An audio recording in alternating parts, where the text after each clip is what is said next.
Assalamualaikum warahmatullahi wabarakatuh. Alhamdulillah sahabat-sahabat semuanya, saat ini kita akan melanjutkan dari kajian kita mengenal dari kepribadian Rasulullah SAW.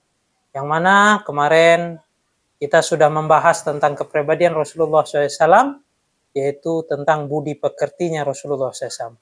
Bab ke-47 kurang lebihnya. Tentunya ini sudah memakan banyak sekali hadis-hadis yang telah kita lewatkan tentang kepribadian Rasulullah SAW. Dari cara Rasulullah berjalan, dari cara Rasulullah senyum, dari cara Rasulullah menyisir rambut dan seluruhnya. Jika kalian ingin mengenal dari sifat-sifat budi pekerti Rasulullah SAW, silahkan kalian mendengar video saya dari video-video awal hingga video saat ini. Saat ini kita masih di dalam bab mengenal budi pekertinya Rasulullah SAW. Tentunya hal ini akan memberikan suatu hal yang positif kepada hati kita tentang bagaimana suri tauladan kita yang Allah utus ke muka bumi ini untuk menyempurnakan akhlak. Dan sebagaimana di dalam berbagai hadis menceritakan, iman tertinggi adalah kesempurnaan akhlak. Jika sempurna akhlak seseorang, itulah tingginya keimanan seseorang. Seperti biasa, kita tidak akan memulai dari kajian kita, melainkan kita memohon keberkahan, meminta kepada Allah melalui surat Al-Fatihah. Auzubillah.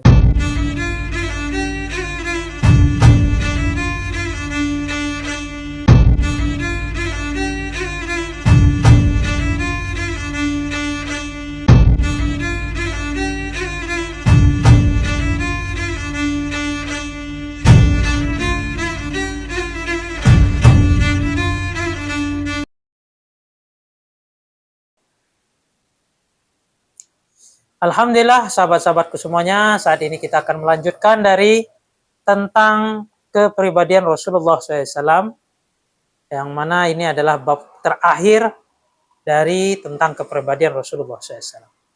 Umar bin Khattab radhiyallahu an telah bercerita, "Innar rajula jaa ila Nabi sallallahu alaihi wasallam fasa'alahu ay yu'tiyahu.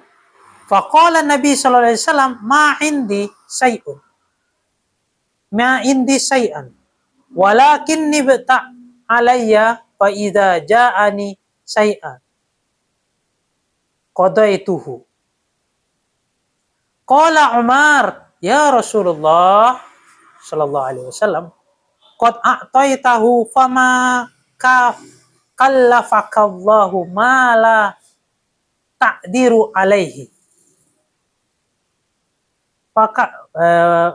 Fakariha sallallahu alaihi wasallam qaula Umar, faqala rajulu minal ansar, ya Rasulullah, anfik wala takhaf min zil arshi iklala.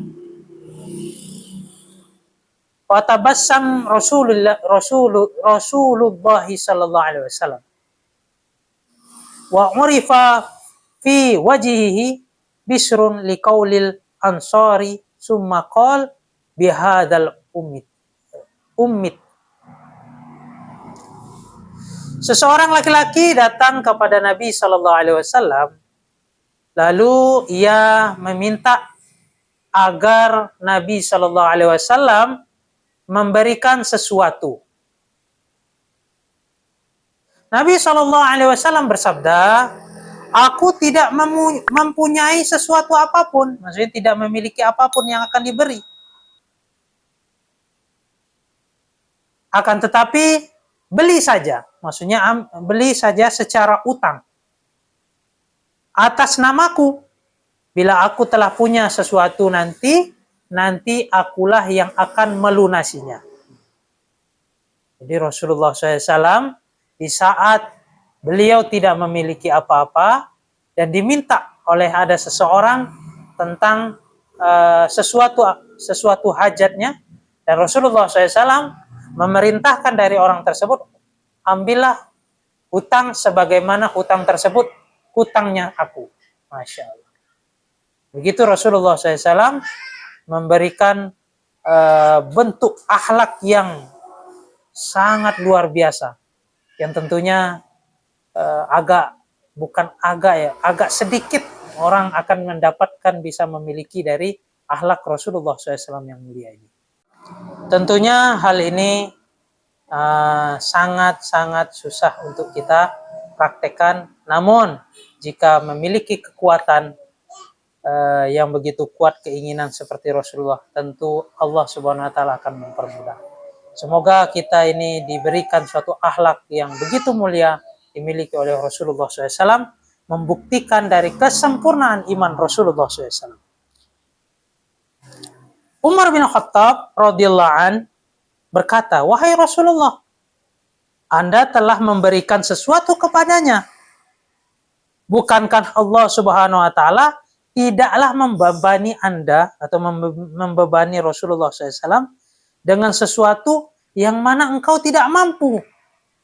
Maka Sayyidina Umar radhiyallahu memberikan suatu penjelasan yang tentunya dengan kehati-hatian dari hal tersebut. Namun Rasulullah SAW menjawab dari hal tersebut.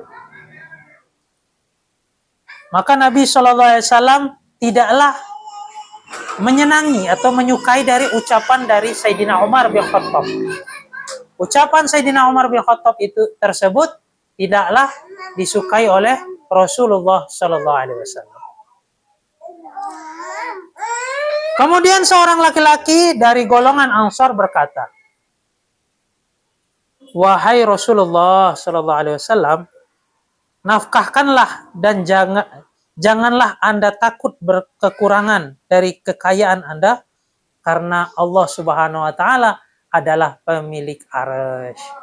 Jadi sahabat Ansar tadi menghibur dari Rasulullah SAW dengan perkataan yang mana janganlah Anda takut dari kekurangan, karena seluruhnya adalah milik Allah, yang mana Allah pemilik arsy. Mendengar hal itu, Rasulullah SAW pun tersenyum dan tersirat di wajahnya beliau rasa gembira yang disebabkan ucapan dari orang Ansor tersebut. Kemudian beliau bersabda, "Untuk inilah aku diperintahkan." Maksudnya aku diutus adalah untuk ini. Karena Rasulullah SAW adalah mewujudkan dari akhlak yang begitu sempurna. Sebagaimana sebelum-sebelumnya saya sudah menyatakan bahwasanya ketinggian iman yaitu kesempurnaan akhlak. Sehingga jika kita melihat dengan kacamata fitnah kehidupan saat ini, tentunya sangat-sangat jauh dari apa yang diharapkan, yang diwujudkan oleh Rasulullah SAW kepada keindahan akhlaknya, umatnya untuk kesempurnaan iman.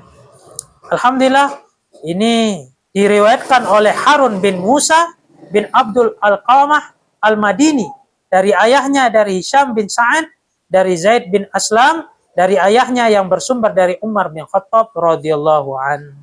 Ar-Rubayyin binti Muawiz bin Afrah radhiyallahu an bercerita, "Ataitu Nabi sallallahu alaihi wasallam biqona'in min rutabin wa ajrin zu'bin fa'ataini mil akaffihi hulliyan." Aku mendatangi Rasulullah SAW dengan membawa sebaki kurma yang baru masak dan mentimun yang masih halus bulunya, jadi baru dipanen. Kemudian beliau memberiku perhiasan dan emas sepenuh telapak tangannya. Sepenuh telapak tangannya. Jadi ketika Rasulullah SAW dibawai suatu hadiah, yaitu kurma, berupa kurma sebaki, kurang lebih sebaki ini satu tempat lah. Saya kurang tahu tempatnya yang besarnya sejauh mana. Tentunya baki ini bisa kita kenal dari tulisan kaki dari yang telah menceritakan tentang baki tersebut. Yang mana baki ini tempat untuk kurma tersebut. dan dibawakan mentimun. Namun Rasulullah SAW telah memberikan segenggam emas perhiasan atau di sepenuh dari telapak tangan beliau. Diriwayatkan oleh Ali bin Hujair dari Syarik dari Abdullah bin Muhammad bin Uqail yang bersumber dari Ar-Rubayyin bin Muawis bin Afra radhiyallahu anhu. Ummul Mukminin Aisyah radhiyallahu anha berkata, "Anna Nabiy sallallahu alaihi wasallam kana yaqbalul hadiyata wa yu'sibu 'alaiha." Sesungguhnya Nabi sallallahu alaihi wasallam menerima hadiah dan membalas hadiah tersebut. Jika Rasulullah SAW menerima hadiah, tentu hadiah tersebut pun dibalas. Karena berbagi hadiah itu akan menimbulkan kasih sayang. Maka hadiri teman-teman dimuliakan Allah Subhanahu wa taala, dengan budi pekerti ini bisa kita nilai bagaimana ketinggian keimanan Rasulullah SAW di dalam memahami, mendalami dari rukun iman, rukun Islam dan lainnya. Bahkan di sini di saat beliau tidak memiliki apa-apa, berani melonggarkan dari seseorang yang meminta hajat kepada beliau di saat mana beliau juga tidak memiliki apa-apa. Ini sangat berat untuk dipraktekkan ataupun diamalkan, teman-teman. Dan ini tidak bisa untuk dipraktekkan dan diamalkan kecuali seseorang itu memiliki kesungguh-sungguhan ataupun memiliki keyakinan kepada zat yang maha agung yang benar kepada Allah Subhanahu wa taala, sehingga dia bisa menyontoh dari perkara tersebut. Karena di zaman yang penuh fitnah ini, jangankan kepada orang yang tidak kita kenal. Sebagaimana ini orang yang datang yang tentunya Rasulullah SAW pun tidak mengenalnya. Sehingga Sayyidina Umar pun merasa suatu hal yang membuat Rasulullah SAW keberatan pastinya untuk memenuhi dari kebutuhan dia. Sehingga terucaplah oleh Sayyidina Umar bin Khattab sebagaimana yang telah disebutkan oleh hadis tersebut. Bahwasanya Allah tidak memberikan suatu hal yang membebankan yang di luar batas katanya. Sehingga sahabat Ansor tadi telah membuat hati Rasulullah senang. Dia menjawab bahwasanya janganlah takut engkau dengan suatu hal kekayaan ataupun lainnya, karena seluruh ini adalah milik Allah yang memiliki arsy ilahi, yang memiliki arsy. Sehingga tersenyumlah Rasulullah SAW dengan hal tersebut. Maka teman-teman Allah Subhanahu wa taala, untuk amalan yang akhlak yang sempurna ini tentu sangat langka untuk kita temukan di akhir-akhir zaman saat ini. Karena jangankan kepada orang yang tidak kita kenal, kepada orang yang kita kenal ataupun sanak famili dan lainnya, kita pun tidak akan mampu memiliki sebagaimana akhlak yang dimiliki oleh Rasulullah SAW. Kurang lebihnya saya mohon maaf. Jika kalian merasa video ini bermanfaat, jangan lupa bagikan sebanyak-banyaknya, share ke teman-teman lain. Dan jangan lupa kalian tekan subscribe, karena berhubung subscribe itu gratis dan akan mendapatkan notifikasi kajian-kajian saya selanjutnya. Alhamdulillah, saya mohon maaf. Saya undur diri. Wabillahi taufiq wal hidayah. Assalamualaikum warahmatullahi wabarakatuh.